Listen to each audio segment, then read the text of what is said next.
একটা জিনিস আমাদের দেখেছি বা বাস্তব প্রমাণ, সেটা হলো যে মানে ধনীরা গরিবদের দেখে ভয় করেন, টোকাইদের দেখে ভয় করেন এবং রাস্তার বিয়ারিশগুলোকে মানে মানুষগুলোকে দেখে ভয় করেন। কেন করেন? কারণ ধনীরা মানে বাড়ি রয়েছে, ব্যবসা রয়েছেন, বাণিজ্য রয়েছেন।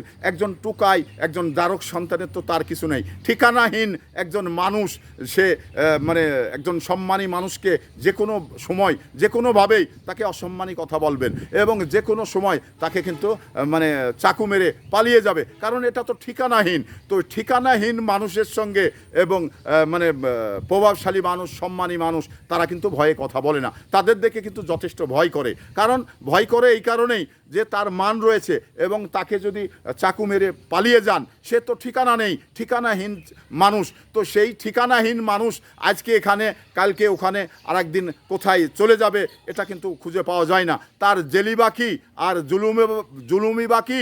সে যে কোনোভাবেই মানে সম্মানী লোককে অসম্মান করে সম্মানী লোককে মানে চাকু মেরে সে পালিয়ে যেতে পারে। এটা কিন্তু তার মানে এরকম নজির কিন্তু আমরা বাংলাদেশে দেখেছি। তো সেই ধরনের মানুষগুলো আসলেই যে রাস্তার বিয়ারিশ মানুষ, তারা কিন্তু মানে কি করবে, কি বলবে, কি বলতে পারে, তাদের কিন্তু ঠিকানা মানে বলা মুশকিল। তো সে জায়গা থেকে আমরা এই মানুষগুলোকে দেখে সম্মানী মানুষ, প্রভাবশালী মানুষ, তারা কিন্তু ভয় করেন।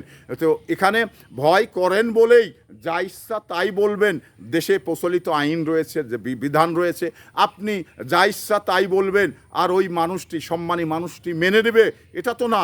কারণ ওই সম্মানী মানুষের আত্মীয় স্বজন বা যদি নেতা হয়ে থাকে তাহলে কর্মী, সবাই কিন্তু আপনাকে ছেড়ে দিবে না। তো কারণ আপনাকে শেষ পর্যন্ত কি করবে, যখন এটা অতিরিক্ত হয়ে যাবে তখন আপনাকে মানে শুইয়ে দিবে, মানে মাটিতে শোয়াই দিবে। তো সেখানে আপনি যদি এই পরিণতি আপনার ভাগ্যের তৈরি না করতে চান, তাহলে সম্মানী লোকগুলোকে সম্মান দিয়ে কথা বলুন এবং পাগলামি সেখানে চলে না।